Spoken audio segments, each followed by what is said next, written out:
नारान का मौसम आबरालूद है और थोड़ा सर्दी भी ज़्यादा है।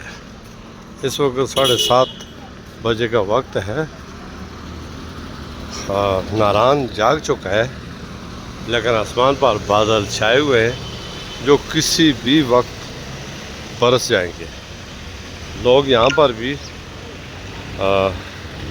गर्म कपड़े और कोटियाँ पहनकर नकल व अमल करते हैं, क्योंकि सर्दी है। शहर में तो गर्मी होगी, मानसरा में 35-36 सेंटीग्रेड, लेकिन यहाँ पर 10 से 15 सेंटीग्रेड।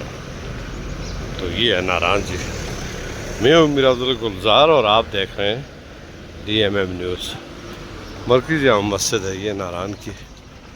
ये सामने आप साइन बोर्ड देख सकते हैं। तो ये आज की अपडेट है।